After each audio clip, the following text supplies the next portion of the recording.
नमस्कार विद्यार्थी मित्रांनो. आज आपण कृती मूल्यांकन, त्याच्या पद्धती किंवा तंत्रे किंवा साधने हा भाग विचारात घेणार आहोत. म्हणजे कृती मूल्यांकनाच्या कोणकोणत्या पद्धती असतात किंवा कृती मूल्यांकन करण्याची तंत्रे कोणकोणती असतात किंवा कृती मूल्यांकन हे कोणकोणत्या साधनांच्या साह्यानं केलं जातं किंवा कृती मूल्यांकनाची साधनं कोणती असतात, ती साधनंही या ठिकाणी आपण विचारात घेणं गरजेचं असतं. आणि हा भाग आज आपण या ठिकाणी विचारात घेणार आहोत. आता कृती मूल्यांकन हा भाग आपण इथं समजून घेत असताना अनेक पद्धती त्या ठिकाणी अस्तित्वात आलेल्या दिसतात.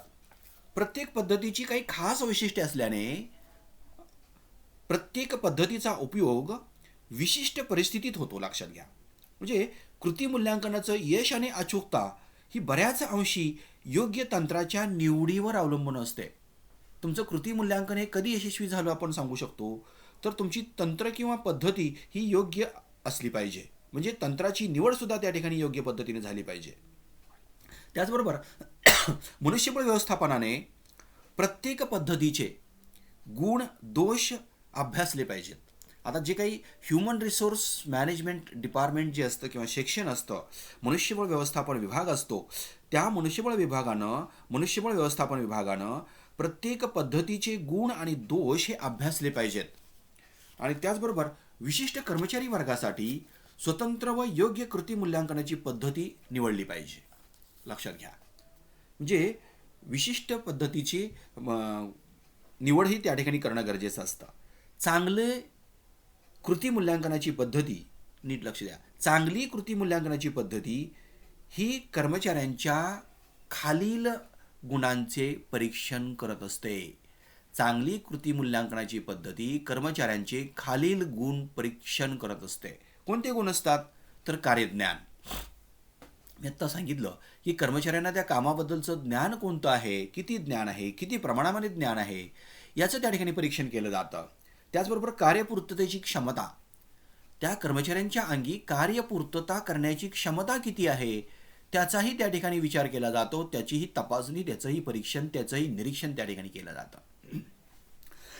त्याचबरोबर उत्पादनाची गुणवत्ता व प्रमाण, म्हणजे कर्मचाऱ्यांच्या अंगी उत्पादनाची गुणवत्ता किती आहे आणि कर्मचाऱ्यांच्या अंगी उत्पादनाचं प्रमाण कोणतं आहे, किती आहे, याचाही त्या ठिकाणी विचार केला जातो. त्याचबरोबर व्यक्तिगत गुण, त्याचीही त्या ठिकाणी तपासणी केली जाते, त्याचेही परीक्षण केलं जातं. आता व्यक्तिगत गुण म्हणजे कोणते असू शकतात, तर त्या ठिकाणी इतरांच्यावर अवलंबून राहणं, इतरांच्यावर अवलंबून असणं, त्याचबरोबर आत्मविश्वास, नेतृत्वशैली, उत्साहीपणा, गृहणक्षमता, म्हणजे अशा पद्धतीचे व्यक्तिगत गुण असतात. त्यामध्ये काही विशेष गुण आहेत आणि काही सर्वसामान्य गुण आहेत. आता विशेष गुण कोणते म्हणायचे असतात, तर आत्मविश्वास आणि नेतृत्वशैली हे विशेष गुण आहेत. आणि सर्वसाधारण गुण कोणते असतात, तर अवलंबूनता, इतरांच्यावर अवलंबून राहणं, अवलंबित्व असंही म्हटलं जातं. त्याचबरोबर उत्साहीपणा आणि ग्रहणक्षमता हेही त्या ठिकाणी व्यक्तिगत गुण असतात. मग ह्या सर्व प्रकारच्या गुणांचं त्या ठिकाणी ह्या कृती मूल्यमापनामध्ये काय केलं जातं, परीक्षण केलं जातं, त्याची पाहणी केली जाते, लक्षात घ्या. आणि कृती मूल्यांकनाच्या पद्धतीचं त्या ठिकाणी आपण आता विचार करत असताना नेमके कोणत्या गोष्टीचं परीक्षण केलं जातं, कोणत्या गुणाची पाहणी केली जाते, हे विचारात आपण या ठिकाणी घेतलेलं आहे. आणि त्यानंतर पुढचा जो भाग आहे तो आपण पाहायचा आहे, तो म्हणजे कृती मूल्यांकन पद्धतीचं वर्गीकरण. आता कृती मूल्यांकन पद्धतीचं वर्गीकरण हे विविध विचारवंतांनी वेगवेगळ्या पद्धतीने केलेलं आपल्याला पाहायला मिळतं.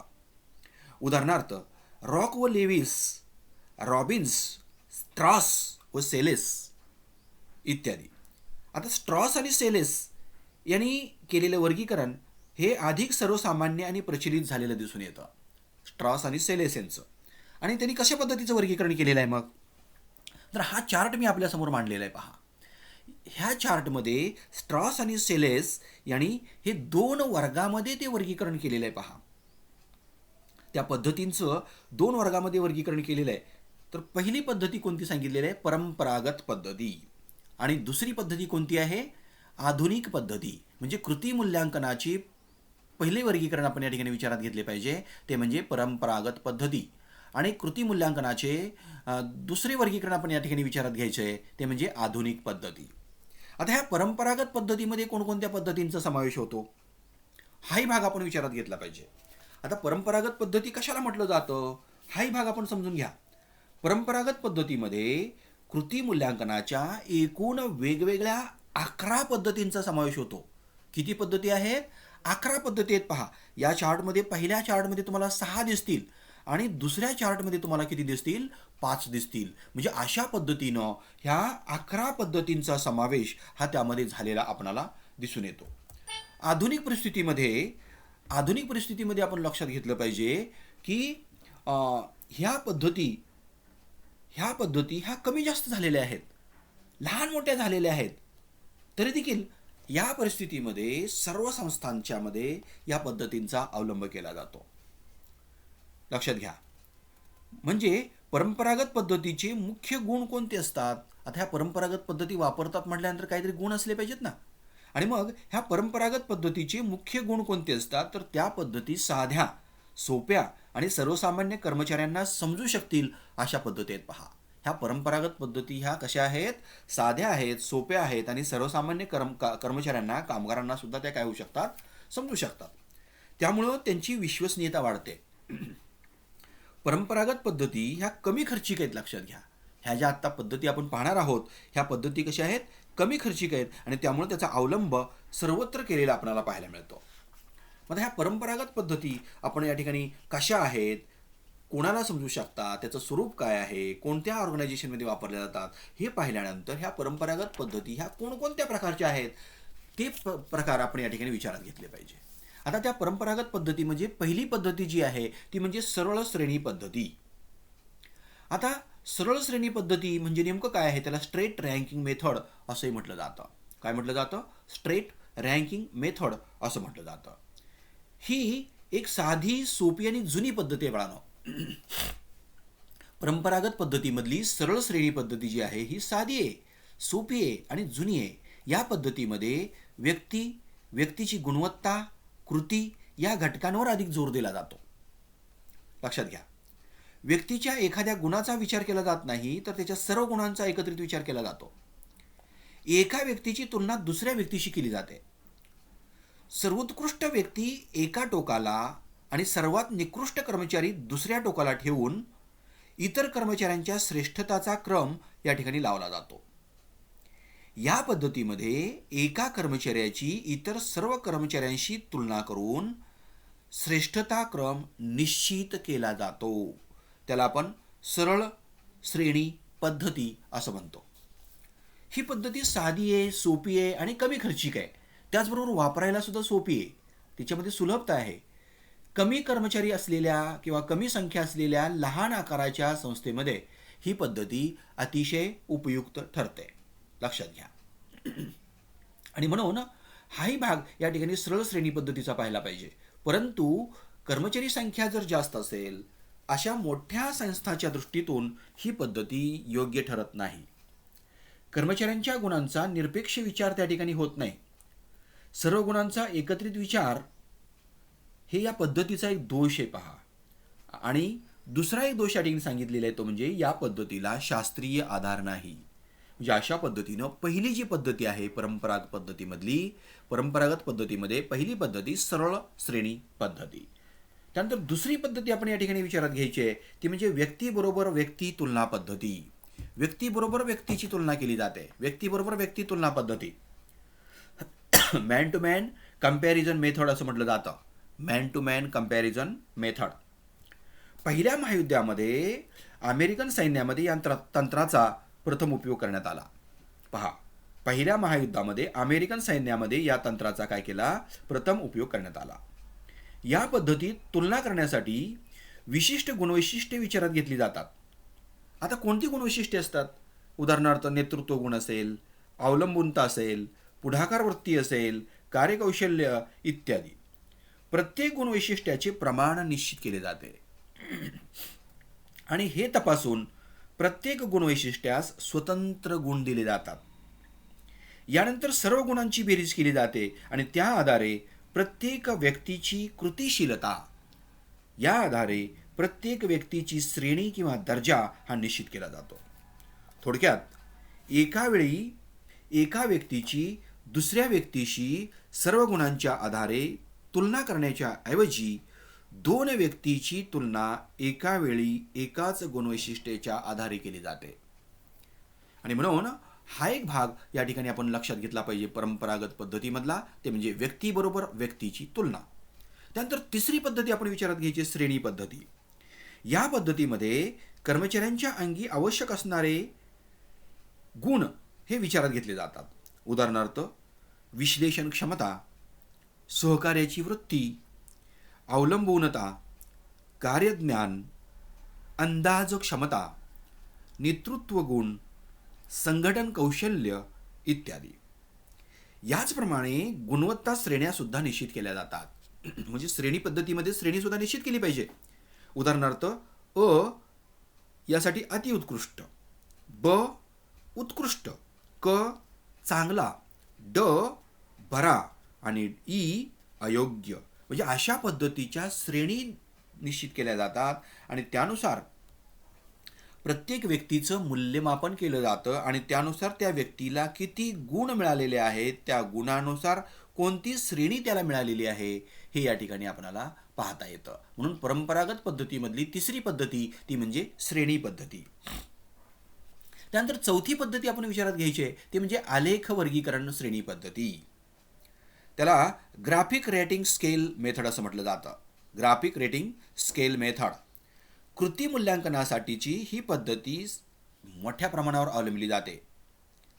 ज्वेस यांच्या मते या पद्धतीमध्ये कर्मचाऱ्यांची गुणवैशिष्ट्ये आणि कर्मचाऱ्यांचे योगदान, कोणकोणत्या गोष्टी विचारात घेतल्या जातात? कर्मचाऱ्यांची गुणवैशिष्ट्ये आणि कर्मचाऱ्यांचे योगदान हे दोन प्रमुख घटक विचारात घेतले जातात. कर्मचारी गुणवैशिष्ट्यामध्ये पुढाकार वृत्ती, नेतृत्व गुण, सहकार्याची वृत्ती, सहकार्य करण्याचा दृष्टिकोन, निष्ठा, सर्जनशीलता, भावना प्रधानता, समन्वयता इत्यादी गुणांचा विचार केला जातो. आणि कर्मचारी योगदानामध्ये कामाचे प्रमाण आणि दर्जा, जबाबदारीची जाणीव, ध्येय साध्यता, वक्तशीरपणा, वरिष्ठांविषयी दृष्टिकोन, अष्टपैलुत्व इत्यादी घटकांचा विचार केला जातो. बऱ्याच वेळेला छापील प्रपत्रामध्ये वरील सर्व घटकांची मांडणी केली जाते आणि प्रत्येक कर्मचाऱ्यासाठी स्वतंत्र प्रपत्राचा उपयोग केला जातो. या पद्धतीमध्ये कृती मूल्यांकन हे दोन प्रकारे केले जाते. किती प्रकारे केले जाते? दोन प्रकारे केले जाते. पहिला प्रकार म्हणजे सातत्य श्रेणी पद्धती. यामध्ये प्रत्येक घटकातील विविध अवस्थांसाठी स्वतंत्र गुण निश्चित केले जातात. कर्मचाऱ्यांच्या अंगी असलेल्या संबंधित गुणांच्या दर्जानुसार त्याची नोंद त्या ठिकाणी केली जाते. त्यानंतर दुसरी पद्धती बहुविध प्रकार श्रेणी पद्धती. यामध्ये प्रत्येक मुख्य घटकाविषयी बहुविध पर्याय दिले जातात आणि मूल्यांकनकर्त्याने योग्य पर्यायाखाली चौकोनामध्ये फक्त खूण करायची असते. वॉल्टर डी स्कॉट या विचारवंताने या पद्धतीची मांडणी केलेली आहे. कोणत्या पद्धतीची? बहुविध प्रकार श्रेणी पद्धती. याची मांडणी कोणी केलेली आहे? वॉल्टर डी स्कॉट या विचारवंताने केलेली आहे. बऱ्याच वेळेला बहुपर्यायी प्रश्न असतात, त्यामध्ये सुद्धा अशा पद्धतीचा प्रश्न विचारला जाण्याची शक्यता नाकारता येत नाही आणि त्यामुळं आपण थोडंसं बारकाईनं त्या ठिकाणी पाहणं आणि ऐकणं आणि लक्षात घेणं गरजेचं असतं. आणि म्हणून वॉल्टर डी स्कॉट या विचारवंतानं बहुविध प्रकार श्रेणी ही पद्धती त्या ठिकाणी निर्माण केलेली आहे. आता कर्मचाऱ्यांच्या अंगी असलेल्या प्रत्येक गुणांचा दर्जा आणि सर्व गुणांच्या दर्जाच्या आधारे निश्चित झालेली श्रेणी ही कर्मचाऱ्यांना सांगितली जाते. आता ही पद्धती मात्र अतिलवचिक आहे, लक्षात घ्या, खूप लवचिक आहे. श्रेणी निश्चिती काल्पनिक असते. प्रत्येक गुण सर्व कार्यात समान महत्त्वाचे असतात. हे गृहीत अत्यंत चुकीचं असतं. म्हणजे या पद्धतीचा दोष मात्र हा या ठिकाणी आपण समजून घेतला पाहिजे. म्हणजे अशा पद्धतीनं चौथी पद्धती ती असेल ती आलेख वर्गीकरण श्रेणी पद्धती. त्यानंतर पाचवी पद्धती आपण परंपरागत पद्धतीमध्ये विचारात घ्यायची आहे ती म्हणजे अपरिहार्य निवड वर्णन पद्धती किंवा अनिवार्य निवड वर्णन पद्धती असं म्हटलं जातं. त्याला इंग्लिशमध्ये फोर्स्ड चॉईस डिस्क्रिप्शन मेथड असं म्हटलं जातं. कृती मूल्यांकन करणाऱ्या अधिकाऱ्यांच्या मतांचा पूर्वग्रहाचा परिणाम हा कृती मूल्यांकनावर होऊ नये म्हणून या पद्धतीचा प्रथम अवलंब दुसऱ्या महायुद्धात संरक्षण दलात करण्यात आला. या पद्धतीत वर्णनात्मक मूल्यांकनापेक्षा वस्तुनिष्ठ मूल्यांकनावर भर दिला गेला. या पद्धतीमध्ये प्रत्येक गुणवैशिष्ट्यांच्या मूल्यांकनासाठी, नीट लक्ष द्या, या पद्धतीमध्ये अपरिहार्य निवड वर्णन पद्धतीमध्ये या ठिकाणी आपण लक्षात घेतलं पाहिजे की वर्णनात्मक मूल्यांकनापेक्षा वस्तुनिष्ठ मूल्यांकनावर भर दिला जातो. प्रत्येक गुणवैशिष्ट्यांच्या मूल्यांकनासाठी 4 पर्यायी विधाने प्रपत्रामध्ये नमूद केलेली असतात. आता यापैकी 2 पर्याय होकारात्मक असतात तर 2 पर्याय नकारात्मक असतात. मूल्यांकनकर्त्याला यापैकी योग्य पर्याय हा निश्चित करावा लागतो. आता त्या प्रपत्रामध्ये कोणत्या प्रकारचे पर्याय असू शकतात? उदाहरणार्थ, पहिला पर्याय असू शकतो वक्तशीर व काळजी असते. दुसरा पर्याय अधिक परिश्रम आणि सहकार्याची वृत्ती आहे. तिसरा पर्याय प्रामाणिक आणि निष्ठावान नाही. आणि चौथा पर्याय गर्विष्ठ आहे, कार्य आवड नाही. म्हणजे पहिले 2 पर्याय आहेत ते सकारात्मक आहेत आणि दुसरे 2 पर्याय आहेत ते नकारात्मक आहेत, लक्षात घ्या. आणि मग ही पद्धती आपण या ठिकाणी विचारात घेतली पाहिजे. 1940 मध्ये हॉर्स्ट या विचारवंताने ही पद्धती अस्तित्वात आणली. या पद्धतीमुळे कार्यक्षम, चांगला कर्मचारी तसेच अकार्यक्षम आणि वाईट कर्मचारी लगेच ओळखता येतो. म्हणून मूल्यांकनाची ही पद्धती अधिक वस्तुनिष्ठ आहे असं म्हटलं जातं. कारण काय, तर या पद्धतीमध्ये मूल्यांकनकर्त्याला स्वतःची मते मांडण्याचं स्वातंत्र्य नसतं. ही पद्धती गोपनीय असल्यामुळे मूल्यांकनाचा अंतिम निकाल काय असेल याचा अंदाज किंवा माहिती मूल्यांकनकर्ता तसेच कर्मचाऱ्याला सुद्धा नसते. त्याचबरोबर ही पद्धती अधिक खर्चिक आणि वेळखाऊ आहे, लक्षात घ्या. अधिक खर्चिक आणि वेळखाऊ आहे. या पद्धतीच्या निकालामुळं कर्मचाऱ्यांना कशा पद्धतीने मार्गदर्शन करावे, प्रशिक्षण कशा पद्धतीने द्यावे याचे मात्र अचूक आकलन होत नाही. आणि म्हणून हा मात्र या पद्धतीचा काय आहे, दोष आहे. कोणता आहे? अपरिहार्य निवड वर्णन पद्धतीचा दोष. म्हणजे अशा पद्धतीनं ह्या 5 पद्धती पाहिल्यानंतर 6वी पद्धती आपण परंपरागत पद्धतीमध्ये विचारात घ्यायची आहे. ती म्हणजे अपरिहार्य अनिवार्य वितरण पद्धती. अपरिहार्य किंवा अनिवार्य वितरण पद्धती, त्याला इंग्लिशमध्ये फोर्स्ड डिस्ट्रीब्युशन मेथड असं म्हटलं जातं. जोसेफ स्टीफन या विचारवंताने या पद्धतीची मांडणी केलेली आहे. मूल्यांकनकर्त्याच्या पूर्वग्रहाचा प्रभाव मूल्यांकनावर पडू नये या हेतूने या पद्धतीची मांडणी केलेली आहे. पूर्वनिश्चित वितरण प्रमाणाच्या आधारे कर्मचारी कृती मूल्यांकन केले जाते. या पद्धतीमध्ये फक्त 2 घटकांचेच मूल्यांकन केले जाते. उदाहरणार्थ, कार्य गुणवत्ता आणि बढती क्षमता.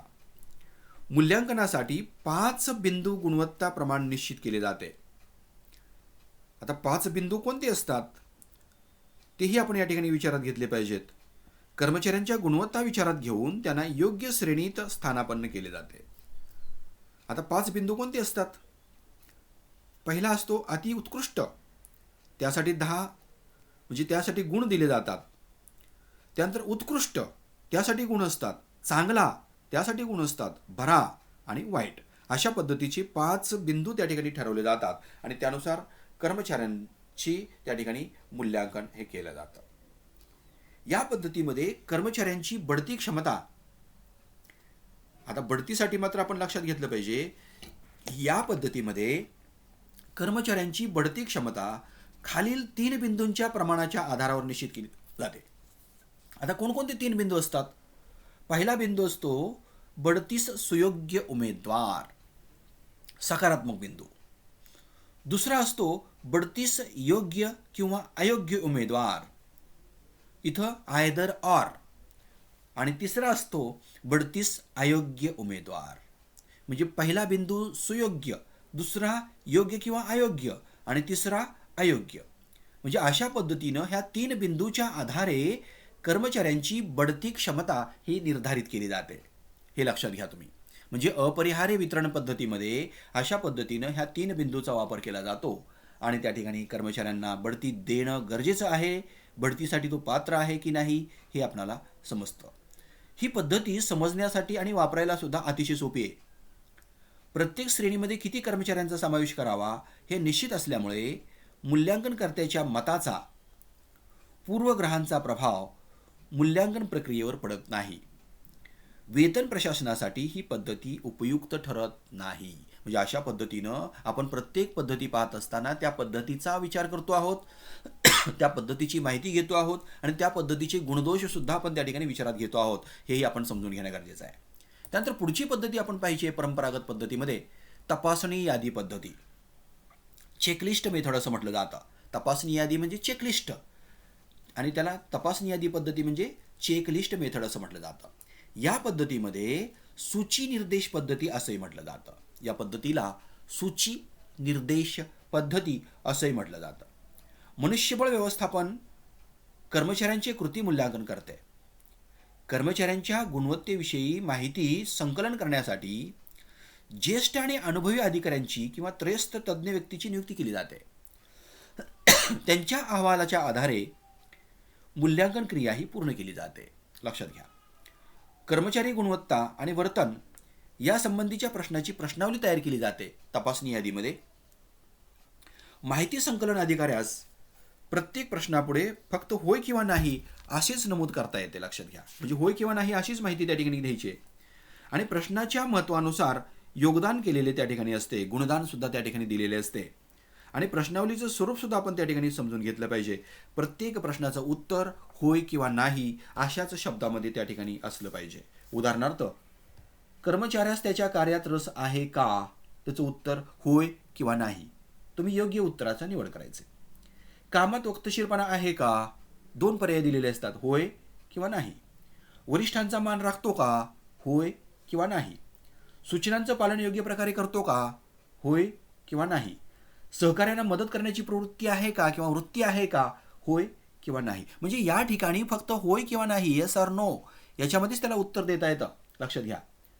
आता ह्या पद्धतीचा दोष काय असू शकतो, तर माहिती संकलकाचा प्रभाव हा मूल्यांकनावर पडतो. प्रत्येक कार्यप्रकारासाठी स्वतंत्र प्रश्नावली विकसित करावी लागते. ही पद्धत त्यामुळं अधिक खर्चिक आणि वेळखाऊ आहे. प्रश्नावली तयार करण्याचं काम हे अवघड आणि क्लिष्ट असतं, हेही आपण लक्षात घेतलं पाहिजे. म्हणजे अशा पद्धतीनं हा 7वा जो प्रकार आहे, 7वी जी पद्धती आहे तपासणी यादी पद्धती, त्यानुसार सुद्धा कर्मचाऱ्यांचं काय केलं जातं, मूल्यमापन हे केलं जातं.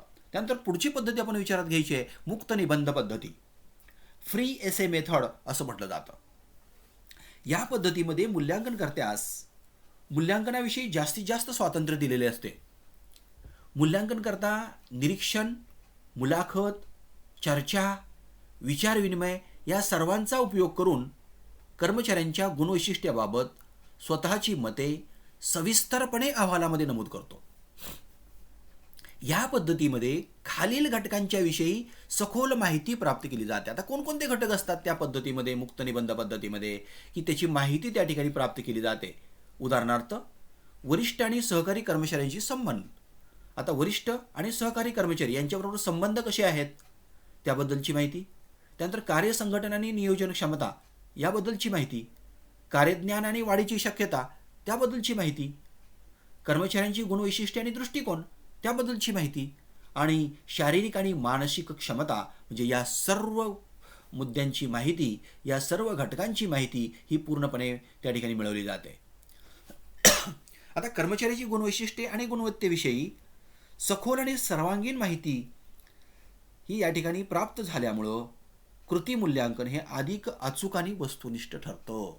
म्हणजे कर्मचाऱ्यांच्या बाबतची सर्वांगीण माहिती त्या ठिकाणी मिळते आणि त्यामुळं अशा पद्धतीचं मूल्यांकन हे अचूक होऊ शकतं आणि ते ऑब्जेक्टिव्ह सुद्धा होऊ शकतं, नॉट अ सब्जेक्टिव्ह. म्हणजे वस्तुनिष्ठ त्या ठिकाणी होऊ शकतं. लक्षात घ्या तुम्ही. आणि मूल्यांकनकर्त्याच्या मताचा, आता या ठिकाणी आपण लक्षात घेतलं पाहिजे की मूल्यांकनकर्त्याच्या मताचा मात्र मोठा प्रभाव हा मूल्यांकन प्रक्रियेवर पडतो. प्रत्येक मूल्यांकनकर्ता स्वतःचा अनुभव, ज्ञान, कौशल्य या आधारे मूल्यांकन करीत असल्यामुळे मूल्यांकनामध्ये एकवाक्यता राहत नाही. हा दोष हे लक्षात घ्या. आणि आणखी एक दोष आपण या ठिकाणी लक्षात घेतला पाहिजे या पद्धतीचा, तो म्हणजे ही पद्धती वेळखाऊ आणि खर्चिक आहे. कशी आहे? वेळखाऊ आणि खर्चिक पद्धती आहे. लक्षात घ्या. म्हणजे अशा पद्धतीनं या मुक्त निबंध पद्धतीमध्ये आपण व्यवस्थित माहिती पाहिलेली आहे, त्याचे फायदे काय होतात, त्याचे दोष कोणते असतात आणि त्याचबरोबर कोणकोणत्या गोष्टींची माहिती त्या ठिकाणी प्राप्त करून घेतली जाते, या सर्व घटकांची माहिती आपण विचारात घेतल्यानंतर पुढची पद्धती आपण पाहणार आहोत परंपरागत पद्धतीमधली, ती म्हणजे महत्त्वपूर्ण घटना पद्धती. त्याला क्रिटिकल इन्सिडेंट्स मेथड असं म्हटलं जातं. काय म्हटलं जातं? क्रिटिकल इन्सिडेंट मेथड असं म्हटलं जातं. आता कृती मूल्यांकनाच्या या तंत्राचा विकास, महत्त्वपूर्ण घटना पद्धती या तंत्राचा विकास फ्लॅनेगनने 1954 मध्ये केलेला दिसून येतो. कुणी केलेला आहे? फ्लॅनेगन याने 1954 मध्ये केलेला दिसून येतो. कर्मचारी कार्यरत असताना त्यांच्यासमोर वेगवेगळे प्रश्न निर्माण होत असतात. त्यांना चांगल्या वाईट प्रसंगांना तोंड द्यावं लागतं. त्यावेळी त्यांच्या प्रतिक्रियांची, त्यांच्या वर्तनांची, त्यांच्या कृतींची, त्यांच्या निर्णयाची आणि समयसूचकतेची नोंद ही पर्यवेक्षकामार्फत कर्मचारी नोंदवहीमध्ये केली जाते. त्याचबरोबर कर्मचाऱ्यांनी केलेल्या चांगल्या वाईट कृतींची, त्यांच्या वर्तनांची, त्यांच्या योजनांची, त्यांच्या निर्णयांची नोंदसुद्धा कर्मचारी नोंदवहीमध्ये केली जाते. अशा नोंदी करणं हा पर्यवेक्षकाचा दैनंदिन कामाचा एक भाग असतो. लक्षात घ्या. ठराविक कालावधीमध्ये, उदाहरणार्थ 6 महिने किंवा 1 वर्ष, 6 महिने किंवा 1 वर्ष या कालावधीमध्ये कर्मचारी नोंदवहीच्या आधारे कर्मचारी व्यवस्थापन कर्मचाऱ्यांचे कार्यमान मूल्यांकन करते. या तंत्रामध्ये काही 3 अवस्था आहेत, त्या अवस्थांचा सुद्धा समावेश होतो. आता कोणत्या अवस्था आहेत? पहिली अवस्था महत्त्वपूर्ण घटनांचे संकलन. दुसरी अवस्था घटनांचे श्रेणीकरण, म्हणजे घटना पद्धतीच आहे त्यामुळे ह्या घटनांच्या बाबतीतची माहिती आपण पाहतो आहोत. महत्त्वपूर्ण घटनांचे संकलन, महत्त्वपूर्ण घटनांचे श्रेणीकरण आणि सूची निर्देश श्रेणी तयार करणे. म्हणजे अशा पद्धतीनं ही 3 अवस्था या पद्धतीमध्ये आपण विचारात घेतल्या पाहिजेत. आता या पद्धतीचा मुख्य गुण, घटनांची नोंद आणि कृती मूल्यांकन ही 2 कार्ये स्वतंत्र यंत्रणामार्फत पार पाडली जातात. त्यामुळे पर्यवेक्षकाच्या मतांचा प्रभाव हा मूल्यांकनावर पडत नाही. घडलेल्या घटनेची नोंद वस्तुनिष्ठपणे केली जाते, त्यामुळे कृती मूल्यांकनास वस्तुनिष्ठता प्राप्त होते. पर्यवेक्षक बऱ्याच वेळेला काय करतात? लक्षात घ्या, चांगल्या घटनांच्या पेक्षा वाईट घटनांना जास्त महत्त्व देतात. वाईट घटनाच ठळकपणे त्या ठिकाणी नोंदवण्याचा प्रयत्न केला जातो, त्या सविस्तरपणे लिहिल्या जातात आणि नोंदवहीमध्ये नोंदीचा उपयोग चांगल्या गोष्टीच्या ऐवजी वाईट गोष्टीसाठी अधिक होतो. उदाहरणार्थ कर्मचाऱ्यांवर कारवाई करण्यासाठी हे तंत्र वापरलं जातं आणि हा एक या तंत्राचा काय असतो? दोष असतो. लक्षात घ्या. आणि म्हणून महत्त्वपूर्ण घटना पद्धती ही पद्धती परंपरागत पद्धती समजली जाते कर्मचाऱ्यांच्या कार्याचं मूल्यमापन करण्याची. त्यानंतर पुढची पद्धती आपण परंपरागत पद्धतीमध्ये पाहिजे आहे ती म्हणजे समूह मूल्यांकन पद्धती, ग्रुप अप्रायझल मेथड. रोलँड या मानसशास्त्रज्ञाने 1958 मध्ये कृती मूल्यांकनाचे हे तंत्र विकसित केलेलं आहे. या पद्धतीमध्ये मूल्यांकनाची जबाबदारी ही पर्यवेक्षकांबरोबरच संघटनेतील 2-3 संबंधित ज्येष्ठ अधिकाऱ्यांवर टाकली जाते.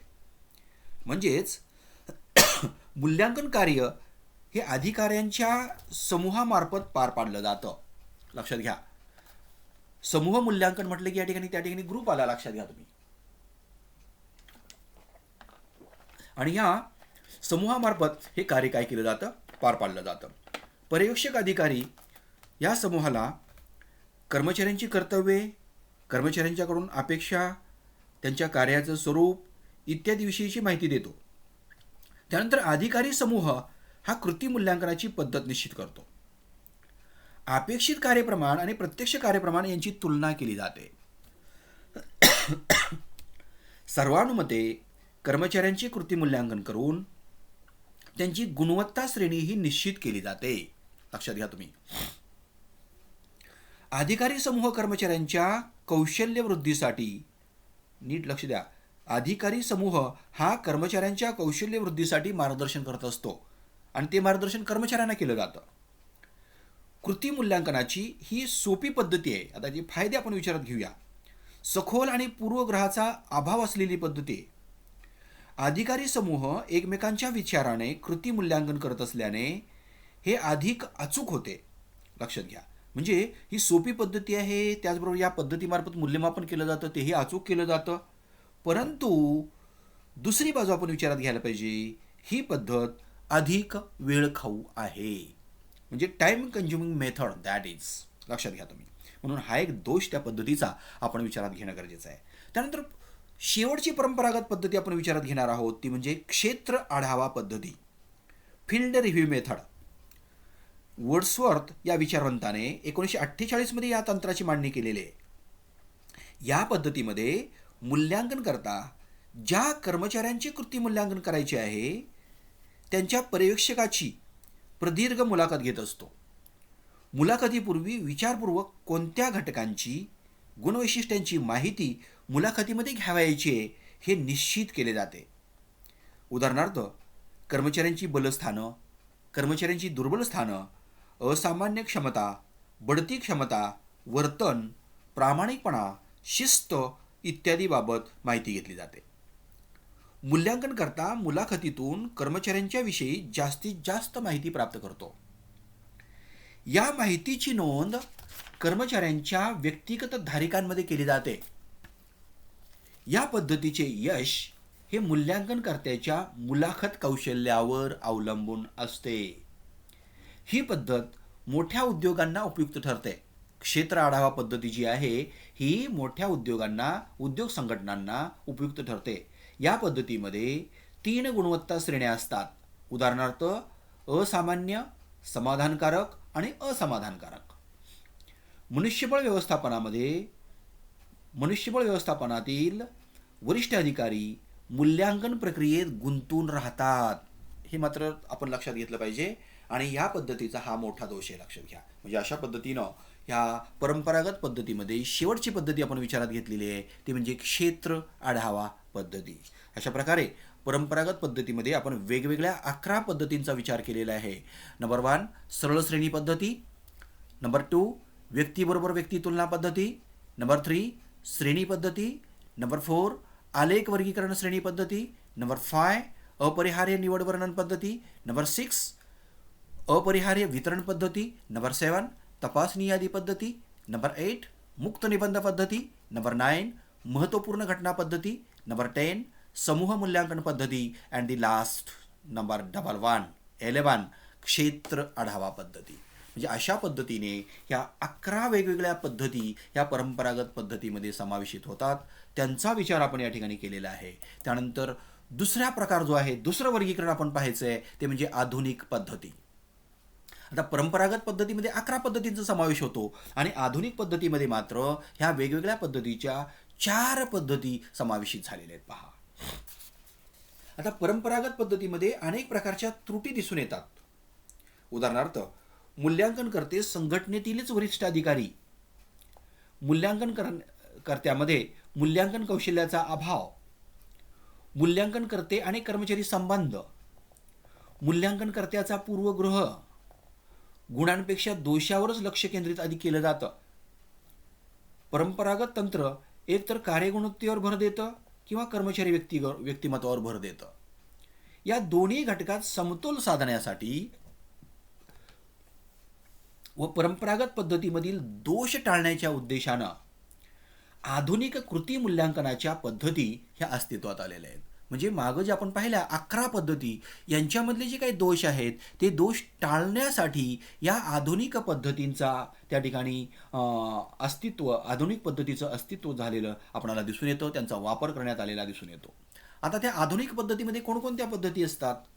ह्या आधुनिक मूल्यमापनाच्या पद्धतीमध्ये ह्या 4 पद्धतींचा समावेश होतो. पहिली पद्धती आपण विचारात घ्यायची आहे केंद्र तपासणी पद्धती. त्याला असेसमेंट सेंटर मेथड असं म्हटलं जातं. What is called it? Assessment centre method. या पद्धतीचा प्रथम अवलंब सिमोनिएट यांनी 1930 मध्ये जर्मन सैन्यामध्ये केला. त्यानंतर 1960 मध्ये इंग्लंडमधील सैन्य भरती कार्यालयात त्याचा वापर करण्यात आला. सामाजिक परिस्थितीच्या संदर्भात उमेदवाराची चाचणी घेणं हा या पद्धतीचा मुख्य उद्देश होता. या पद्धतीमध्ये सर्वाधिक महत्त्व हे कार्य यशाला दिलं जातं आणि मूल्यांकन केलं जातं. कार्य यशस्वीतेसाठी कोणत्या गुणवैशिष्ट्याची आवश्यकता आहे हे प्रथम निश्चित केलं जातं. कर्मचाऱ्यांच्या मधील बढतीयोग्य गुणांच्या शोधावर अधिक लक्ष केंद्रित केलं जातं.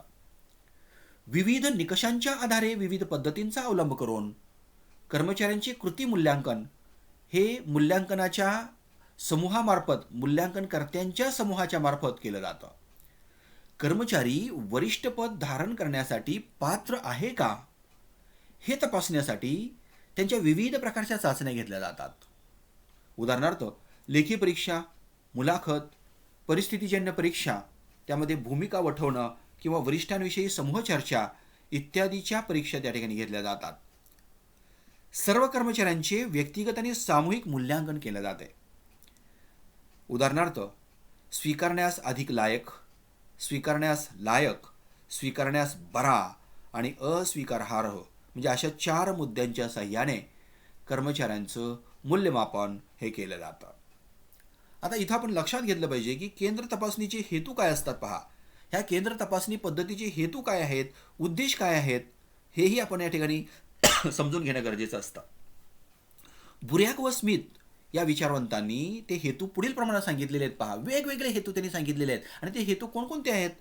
तर पहिला हेतू आपण समजून घेतला पाहिजे ह्या केंद्र तपासणी पद्धतीचा, म्हणजे पर्यवेक्षक पद, व्यवस्थापक पद धारण करण्याबाबत कर्मचाऱ्यांच्या मध्ये बढती क्षमता किती आहे याचं मोजमाप करणं, प्रत्येक कर्मचाऱ्यांच्या गरजा ह्या विचारात घेऊन त्यास योग्य अशा पद्धतीचं प्रशिक्षण आणि विकास कार्यक्रम निश्चित करणं, त्याचबरोबर महाविद्यालयीन विद्यार्थ्यांची कनिष्ठ कर्मचारी पदासाठी निवड करणं, मनुष्यबळ नियोजनासाठी अधिक अचूक माहिती पुरवणं आणि कृती ध्येयांच्या सकारात्मक अंमलबजावणीसाठी मदत करणं.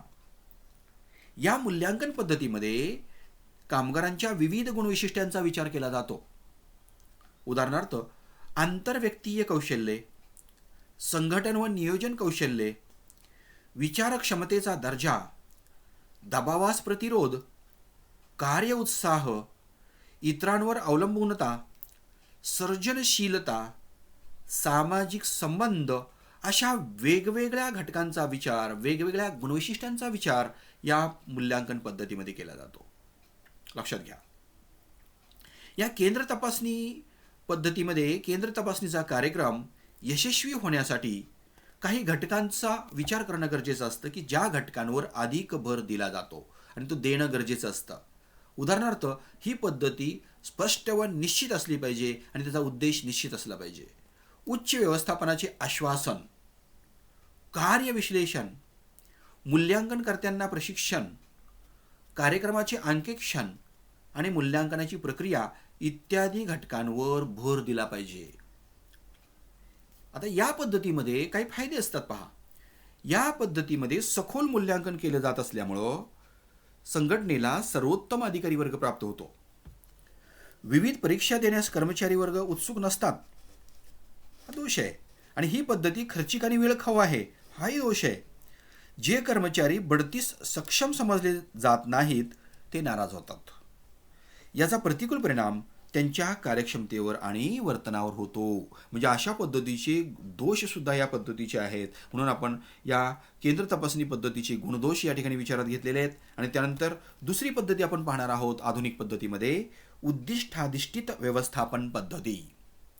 उद्दिष्टाधिष्ठित व्यवस्थापन पद्धती, त्याला मॅनेजमेंट बाय ऑब्जेक्टिव्ह असं म्हटलं जातं, MBO.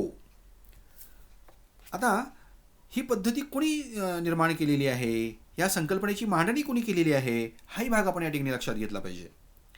व्यवस्थापन गुरु पीटर ड्रकर यांनी 1954 मध्ये उद्दिष्टाधिष्ठित व्यवस्थापन या संकल्पनेची मांडणी केली. डग्लस मॅग्रेअर यांनी या तंत्राचा उपयोग कर्मचारी कृती मूल्यांकनासाठी होऊ शकतो असे सुचवले आणि त्यांनी परिणामाभिमुख मूल्यमापन, त्याला रिझल्ट ओरिएंटेड अप्रायझल असं म्हटलं जातं आणि असं नाव दिलं गेलं.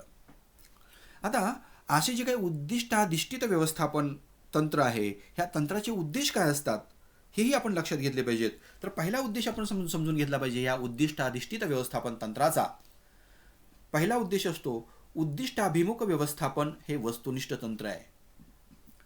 कार्यपूर्तीसाठी कर्मचाऱ्यांच्या वर्तनात आणि दृष्टिकोनात योग्य बदल करणे, कार्यपद्धतीऐवजी उद्दिष्टांवर जोर देणारे हे एक व्यवस्थापकीय तंत्र आहे, तत्वज्ञान आहे. कर्मचाऱ्यांवर योग्य ती जबाबदारी टाकून कोणते कर्मचारी उद्दिष्ट साध्यतेस आणि स्वयंविकासास इच्छुक आहेत हे ठरवले जाते. म्हणजे हेतू हे या ठिकाणी असतात. त्याचबरोबर उद्दिष्ट निश्चितीच्या प्रक्रियेमध्ये सहभागी होण्याची संधी देऊन कर्मचाऱ्यांच्या इच्छापूर्तीस आणि विकासास सहकार्य केलं जातं किंवा सहाय्य केलं जातं. आणि शेवटी कर्मचाऱ्यांना त्यांच्या स्वतःच्या विकास नियोजन प्रक्रियेमध्ये सहभागी केलं जातं. म्हणजे अशा पद्धतीचे हे उद्देश हे उद्दिष्टाभिमुख व्यवस्थापन तंत्राचे आपण पाहिलेले आहेत. त्यानंतर या तंत्रामध्ये कोणकोणत्या अवस्थांचा समावेश होतो? उद्दिष्टाधिष्ठित व्यवस्थापन तंत्रामध्ये कोणकोणत्या अवस्था असतात त्याही अवस्था आपण जाता जाता पाहिल्या पाहिजेत. तर ती पहिली अवस्था आपण लक्षात घ्यायची आहे की पर्यवेक्षक आणि कर्मचारी या दोघांनी मिळून वास्तवात साध्य होऊ शकतील अशी निश्चित उद्दिष्टे ठरविणे. ह्या दोघांनीही त्या ठिकाणी एकत्र बसलं पाहिजे आणि वास्तव अशी उद्दिष्ट ठरवली पाहिजेत. कर्मचाऱ्याने उद्दिष्ट साध्य करण्यासाठी कार्यक्षमतेने कार्य करणे पाहिजे. लक्षात घ्या, कर्मचाऱ्यांनी सुद्धा आपली उद्दिष्ट साध्य करण्यासाठी आपलं कार्य कसं केलं पाहिजे? कार्यक्षमतेने करणं गरजेचं असतं. याचाही समावेश त्यामध्ये होतो, याचाही अंतर्भाव या पद्धतीमध्ये होतो, या तंत्रामध्ये होतो. त्याचबरोबर कार्यमान आणि उद्दिष्ट यांची दोघांचीही मिळून तुलना केली जाते. लक्षात घ्या. आणि उद्दिष्ट साध्य झाली नसल्यास त्याच्यावर उपाययोजना सुचवल्या जातात आणि नवीन उद्दिष्टे सुद्धा दोघांनी मिळून ठरवली जातात. आणि म्हणून अशा पद्धतीचं व्यवस्थापन असतं त्याला उद्दिष्टाभिमुख व्यवस्थापन, उद्दिष्टाधिष्ठित व्यवस्थापन असं म्हटलं जातं. यामध्ये पर्यवेक्षक आणि कर्मचारी एकत्र येतात. एकमेकाच्या विचारानं कार्य, ध्येय आणि उद्दिष्टे निश्चित ठरवत असतात. कर्मचाऱ्यांनी ठरवलेल्या कालमर्यादेमध्ये कार्यक्षमतेने कार्य करून निश्चित केलेली उद्दिष्टे साध्य करायची असतात. कर्मचाऱ्यांच्या प्रगतीचं मापन कोणत्या तंत्रानं, कोणत्या पद्धतीने करावायचं आहे हे सुद्धा दोघे बसून ठरवत असतात. ठरवलेली उद्दिष्टे कार्यसंलग्न कर्मचारी विकासास पूरक असतात. आणि म्हणून कार्यप्रगतीचं मूल्यमापन करण्यासाठी कर्मचारी ठराविक दिवसांनी पर्यवेक्षकांची नियमितपणे भेट घेत असतात. लक्षात घ्या या पद्धतीमध्ये. आणि परिस्थितीनुसार पुन्हा एकमेकाच्या विचारानं उद्दिष्टांमध्ये काय केली जाते? सुधारणा केली जाते. पर्यवेक्षक आणि कर्मचारी यांच्यात सतत सहकार्याचे संबंध आणि प्रगती, सुधारणा आणि आढावा याबाबत विचारविनिमय होत असतो. या तंत्रामध्ये पर्यवेक्षकाला मदतनीस, मार्गदर्शक आणि प्रशिक्षकाची भूमिका करावी लागते. म्हणजे अशा पद्धतीनं हे तंत्र उद्दिष्टाधिष्ठित व्यवस्थापन पद्धतीचं तंत्र आपण या ठिकाणी विचारात घेतलेलं आहे. या पद्धतीमध्ये दुसरी पद्धती आपण कोणती विचारात घेतलेली आहे? आधुनिक पद्धतीमध्ये उद्दिष्टाधिष्ठित व्यवस्थापन पद्धती. त्यानंतर तिसरी पद्धती आपण विचारात घ्यायची आहे ती म्हणजे मनुष्यबळ हिशेबलेखन पद्धती, ह्युमन ॲसेट अकाउंटिंग मेथड. व्यवसायाअंतर्गत मानवी संघटना आणि त्यांच्या ग्राहकांमधील नावलौकिक यांचे पैशाच्या स्वरूपात मूल्य निश्चित करण्याच्या उद्देशानं, म्हणजे हे मूल्य जे असतं ते पैशाच्या स्वरूपामध्ये निश्चित करण्याच्या उद्देशानं जी काही क्रिया केली जाते त्या क्रियेला मनुष्यबळ हिशेबलेखन पद्धती असं म्हटलं जातं. नीट लक्ष द्या. मानवी संघटना आणि ग्राहक यांच्यामध्ये लौकिक मूल्य असलं पाहिजे. मानवी संघटना आणि ग्राहक, व्यवसायाअंतर्गत असणाऱ्या मानवी संघटना आणि त्यांच्या ग्राहकांमधील नावलौकिक यांच्यामध्ये पैशाच्या स्वरूपात मूल्य निश्चित करण्यासाठी ही पद्धती वापरली जाते. आणि म्हणून या क्रियेस मनुष्यबळ हिशेबलेखन पद्धती असं म्हटलं जातं. कुशल आणि पात्र कर्मचाऱ्यांनी व्यवसाय त्याग केल्यास, नीट लक्ष द्या, कुशल आणि पात्र जे हायली स्किल्ड असतात आणि क्वालिफाईड असतात असे जर कर्मचारी त्या ठिकाणी व्यवसाय सोडून गेले, व्यवसाय त्याग केला तर व्यवसायाची पत किंवा मूल्य कमी होतं. याउलट कुशल सक्षम कर्मचाऱ्यांनी व्यवसायात प्रवेश केला तर त्याचे मनुष्यबळ वाढते. लक्षात घ्या. व्यवसाय संघटनेस आत्मविश्वास, आता व्यवसाय संघटनेमध्ये बऱ्याच वेळेला आत्मविश्वास असणं गरजेचं असतं, चांगलं वातावरण असणं गरजेचं असतं.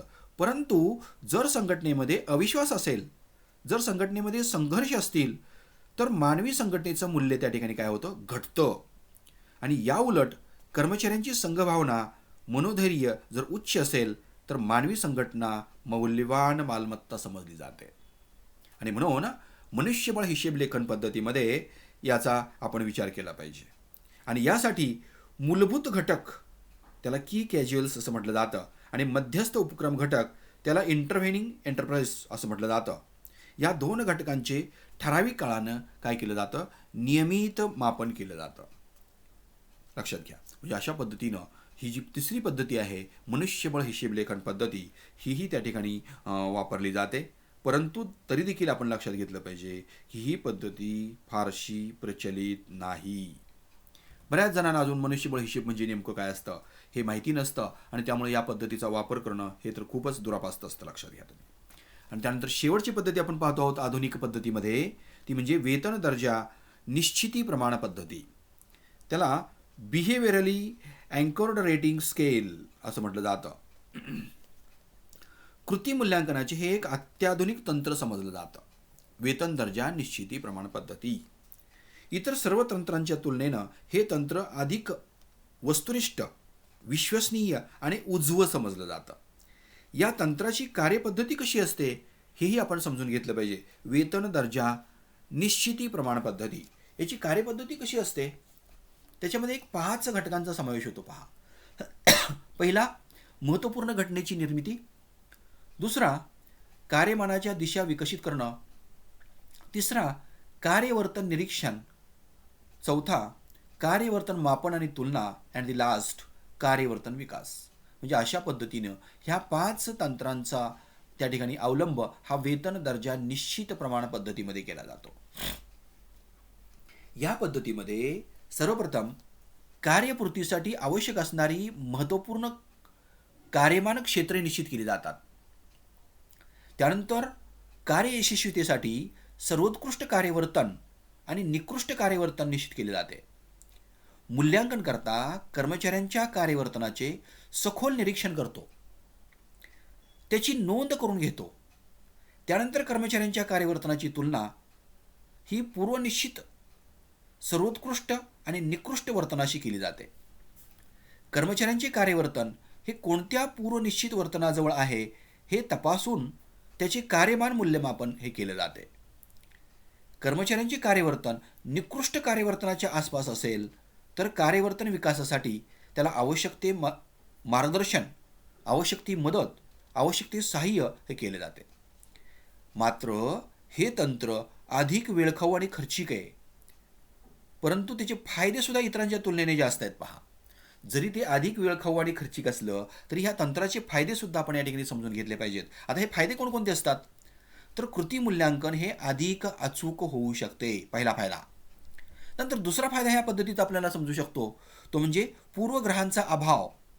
मूल्यांकनकर्त्यास योग्य स्वातंत्र्य असते, पूर्वग्रह मात्र त्या ठिकाणी चालत नाहीत. त्यानंतर प्रमाण अचूक आणि सुस्पष्ट असतं. लक्षात घ्या.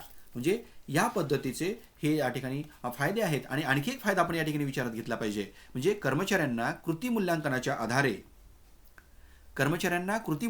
आधारे योग्य तो सल्ला किंवा मार्गदर्शन दिलं जातं.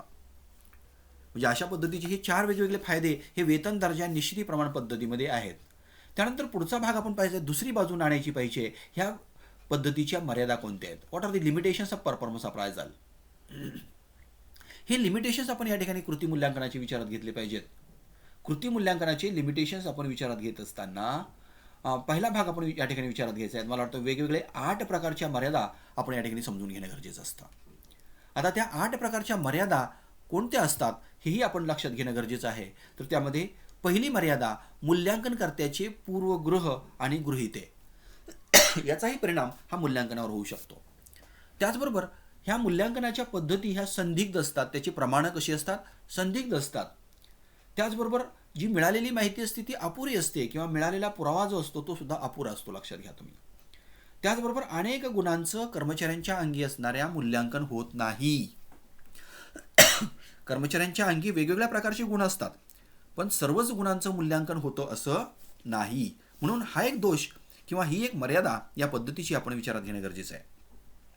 त्यानंतर मूल्यांकनकर्त्याची प्रवृत्ती किंवा दृष्टिकोन याचाही परिणाम त्या ठिकाणी या मूल्यांकनावर होत असतो. लक्षात घ्या. त्यामुळे ही एक मर्यादा आपण या ठिकाणी लक्षात घेतली पाहिजे. मूल्यांकनकर्त्याचा अँगल कसा आहे मूल्यांकनाकडे पाहण्याचा, त्याचा सुद्धा परिणाम हा त्या ठिकाणी मूल्यांकनावर होत असतो. त्याचबरोबर जास्तीत जास्त जणांना साधारण श्रेणीच दिली जाते. सर्वसामान्यपणे उरकण्याचं काम केलं जातं. काम उरकणं म्हणजे काम संपवण्याचा प्रयत्न त्या ठिकाणी केला जातो आणि त्यामुळे सर्वसामान्य लोकांना साधारण श्रेणी ही देण्याचा प्रयत्न केला जातो. म्हणजे जास्तीत जास्त लोकांना, जास्तीत जास्त व्यक्तींना साधारण श्रेणी ही दिली जाते.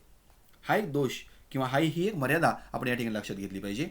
आणि बऱ्याच वेळेला कर्मचाऱ्यांचा अनुभव, वेतन या आधारे श्रेणीचं वाटपच केलं जातं. लक्षात घ्या. म्हणजे हा एक दोष आहे, लक्षात घ्या. वास्तविक बाकीच्या गोष्टीसुद्धा त्या ठिकाणी विचारात घेणं गरजेचं असतं, परंतु त्या विचारात घेतल्या जात नाहीत. आणि शेवटची मर्यादा आपण विचारात घ्यायची आहे ते म्हणजे मूल्यांकन करता स्वतःचे गुण कर्मचाऱ्यांच्यामध्ये शोधत असतो. बऱ्याच वेळेला आपल्याला सवय असते, आपल्यामध्ये जो गुण चांगला आहे तोच समोरच्यामध्ये आहे का, असायला पाहिजे हेच पाहिलं जातं, परंतु इतर गुणांचा सुद्धा त्या ठिकाणी विचार केला पाहिजे. म्हणून हा एक दोष या ठिकाणी आपण विचारात घेतला पाहिजे. अशा पद्धतीने कृती मूल्यांकनाच्या ह्या वेगवेगळ्या मर्यादा आपण या ठिकाणी विचारात घेतलेल्या आहेत. त्या किती मर्यादा आहेत? 8 प्रकारच्या वेगवेगळ्या मर्यादा आपण त्या ठिकाणी पाहिलेल्या आहेत. त्यानंतर पुढचा भाग आपण पाहायचा आहे कृती मूल्यमापनाची नीतितत्व. आता बऱ्याच वेळेला ही नीतितत्व विचारात घेत असताना नीती हा शब्द आपण लक्षात घेतला पाहिजे. इथिक्स आपण म्हणतो त्याला, इथिक्स ऑफ परफॉर्मन्स अप्रायझल असं म्हटलं जातं. आता कृती मूल्यांकन हे मनुष्यबळ व्यवस्थापनाचं एक अतिशय महत्त्वाचं आणि मूलभूत स्वरूपाचं कार्य आहे. लक्षात घ्या. कृती मूल्यांकन हा अनेक कार्याचा पाया आणि आधार आहे. उदाहरणार्थ वेतन निश्चिती, प्रशिक्षण, बढती, बदली इत्यादी करत असताना कृती मूल्यांकनाचाच आधार त्या ठिकाणी घेतला जातो. कृती मूल्यमापन शास्त्रीय पद्धतीने किंवा तंत्राने केल्यामुळं त्याची अचूकता वाढते. परिणामतः कृती मूल्यमापनाच्या आधारे केलेल्या मनुष्य व्यवस्थापनाचा व इतर कार्याची यशस्वीता वाढते. त्यासाठी कृती मूल्यमापन विचारपूर्वक आणि काही विशिष्ट नीतितत्वाच्या आधारे करणं गरजेचं असतं.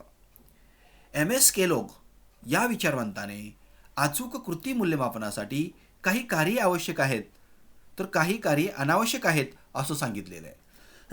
म्हणजे केलोग यांनी काय सांगितलेलं आहे तर कृती मूल्यांकनासाठी कोणती कार्ये आवश्यक आहेत, म्हणजे कोणती कार्ये तुम्ही करा आणि कोणती कार्ये करू नका, म्हणजे डूज अँड डोंट्स. ओके, म्हणजे कोणती कार्ये आवश्यक आहेत आणि कोणती कार्ये अनावश्यक आहेत हेही सुचवलेलं आहे. लक्षात घ्या. आता त्याच्या मताने आवश्यक कार्ये कोणकोणती आहेत हे आपण पाहूया. आता आवश्यक कार्ये म्हणजेच ही कार्ये करावीत असं त्यानं सांगितलेलं आहे. प्रातिनिधिक माहितीच्या आधारावर मूल्यमापन करा. म्हणजे मूल्यमापन करत असताना तुम्ही प्रातिनिधिक माहितीचा आधार घ्या आणि त्यानुसार मूल्यमापन करा. पुरेशा माहितीच्या आधारावर मूल्यमापन करा. संबंधित माहितीच्या आधारावरच मूल्यमापन करा. त्याचबरोबर ज्ञात झालेल्या सर्व वस्तुस्थितीची प्रामाणिकपणे मूल्य निश्चित करा. म्हणजे काय करायचं हे आपण लक्षात घ्या. मूल्यमापनविषयी माहिती ती फक्त अशा लोकांना कळवा की जे जाणून घेण्यास इच्छुक असतात. जे जाणून घेण्यास इच्छुक नसतात अशा लोकांना तुम्ही मूल्यमापनाची माहिती कळवण्याच्या फंद्यामध्ये पडू नका, त्यासाठी प्रयत्न करू नका. म्हणून जे मूल्यमापनाच्या बाबतीत माहिती जाणून घेण्यास इच्छुक आहेत त्यांनाच तुम्ही माहिती पुरवा, माहिती कळवा. त्याचबरोबर निरीक्षणास आलेल्या वस्तुस्थितीविषयी हे माझे व्यक्तिगत मत आहे असं स्पष्टपणे मूल्यमापनात तुम्ही नमूद करा. हे माझे व्यक्तिगत मत आहे असं तुम्ही अवतरण चिन्हामध्ये लिहा आणि ते अहवालामध्ये नमूद करा. म्हणजे आवश्यक कृती करत असताना ह्या हाफ डझन कृतींचा समावेश त्या ठिकाणी आपल्याला झालेला दिसून येतो. किती? 6 कृती त्या ठिकाणी आपण विचारात घेतलेल्या आहेत डूजमध्ये. लक्षात घ्या तुम्ही. म्हणजे या कृती तुम्ही आवर्जून कराव्यात. आणि कोणत्या कृती करू नयेत मूल्यमापन करत असताना? तर पहिली कृती ती तुम्ही करू नये. कृती मूल्यांकनाची गरज आणि उद्देश जाणून घेतल्याशिवाय मूल्यमापन करू नये. म्हणजे मूल्यांकनाची गरज काय आहे, मूल्यांकनाचा उद्देश काय आहे हे जाणून घेतल्याशिवाय तुम्ही मूल्यांकनाचं किंवा मूल्यमापनाचं काम करू नये. त्याचबरोबर फक्त एकाच गोष्टीचा उल्लेख त्या ठिकाणी करू नका. कर्मचाऱ्यांच्या अंगी अनेक गोष्टी असतात, कामामध्ये सुद्धा अनेक गोष्टीचा उल्लेख करता येतो. फक्त एकाच गोष्टीचा उल्लेख तुम्ही करू नका. म्हणजे ही एक गोष्ट आपण लक्षात घ्या डोंट्समध्ये. त्यानंतर इतरांनी केलेली कृती मूल्यमापन स्वीकारू नका. इतरांनी केलेली कृती मूल्यमापन तुम्ही स्वीकारू नका. जोपर्यंत ते या घटकाच्या आधारे मूल्यमापन होत नाही किंवा होत आहे हे तुम्हाला माहीत होत नाही तोपर्यंत तुम्ही त्याचा स्वीकार करू नका. आणि शेवटी जोपर्यंत कृती मूल्यमापनाची प्रक्रिया पूर्ण होत नाही, नीट लक्ष द्या, जोपर्यंत कृती मूल्यमापनाची प्रक्रिया पूर्ण होत नाही तोपर्यंत कोणालाही काहीही सुचवू नका. बऱ्याच वेळेला आपल्याला मोह होतो, हे असं नको, असं करायला पाहिजे, ते तसं कसं करायला पाहिजे, तुमच्या कामामध्ये बदल झाला पाहिजे, तुमच्या अननेसेसरी शारीरिक हालचाली तुम्ही कमी केल्या पाहिजेत वगैरे वगैरे. अशा गोष्टी तुम्ही कोणालाही सुचवू नका जोपर्यंत मूल्यमापनाची प्रक्रिया पूर्ण होत नाही तोपर्यंत. म्हणजे अशा पद्धतीनं या डोंट्समध्ये किंवा अनावश्यक कार्यामध्ये याचाही आपण विचार करणं आवश्यक आहे. त्यानंतर केलॉग यांच्या मते मूल्यांकन करता आदर्श असेल तरच त्याचे कृती मूल्यमापनामध्ये प्रभावीपणानं मूल्यमापन होऊ शकतं. आणि आदर्श असेल तर त्याच्या कृती मूल्यमापनामध्ये खालील नीतिशास्त्रात्मक प्रमाणाचा समावेश होतो. नीतिशास्त्रात्मक प्रमाणं कोणती असतात हाही भाग आपण इथं लक्षात घेतला पाहिजे. आता नीतिशास्त्र म्हटल्यानंतर तुम्ही इथिक्स आपण म्हणतो, ह्या इथिक्सचा सुद्धा त्या ठिकाणी आपण विचार करणं गरजेचं असतं. त्यामध्ये नंबर 1 वस्तुस्थितीवर आधारित मूल्यमापन किंवा मूल्यांकन. त्याचबरोबर योग्य वेळ म्हणजे योग्य वेळेत आणि योग्य कालावधीनंतर मूल्यांकन. त्याचबरोबर कृती मूल्यांकनाचा उद्देश आणि निश्चित आणि योग्य असला पाहिजे. कृती मूल्यांकनाचा उद्देश हा निश्चित असला पाहिजे. त्याचबरोबर वस्तुस्थितीवर प्रभाव टाकणाऱ्या परिस्थितीजन्य घटकांची मांडणी त्यामध्ये केली पाहिजे, त्यामध्ये असते. आणि वस्तुस्थिती कोठे व कशी प्राप्त झाली याविषयी स्पष्टीकरण त्यामध्ये करणं गरजेचं असतं. आणि मूल्यांकन करता व ज्या कर्मचाऱ्यांचे कृती मूल्यांकन करावायचे आहे असा कर्मचारी यांच्यातील कार्यसंबंधांचे स्वरूप आपण या ठिकाणी विचारात घेतले पाहिजे. म्हणजे अशा पद्धतीने ह्या वेगवेगळ्या हाफ डझन प्रमाणकांचा समावेश केलॉग यांच्या मते असतो, समावेश त्यामध्ये झालेला असतो. हाफ डझन म्हणजे 6 प्रमाणकं या ठिकाणी आहेत पहा, आणि ही 6 प्रमाणकं ही त्यामध्ये समावेशित होतात. अशा पद्धतीनं हे कृती मूल्यांकन हा जो भाग आहे तो आपण या ठिकाणी संपवलेला आहे. यामध्ये डिटेलमध्ये आपण अभ्यास केलेला आहे, डिटेलमध्ये माहिती घेतलेली आहे. जर यामध्ये काही शंका असेल, काही डाऊट्स असतील, काही क्वेरी असेल तर तुम्ही या ठिकाणी कॉन्टॅक्ट करू शकता. माझा ईमेल ID या ठिकाणी दिलेला आहे. Okay, thank you very much.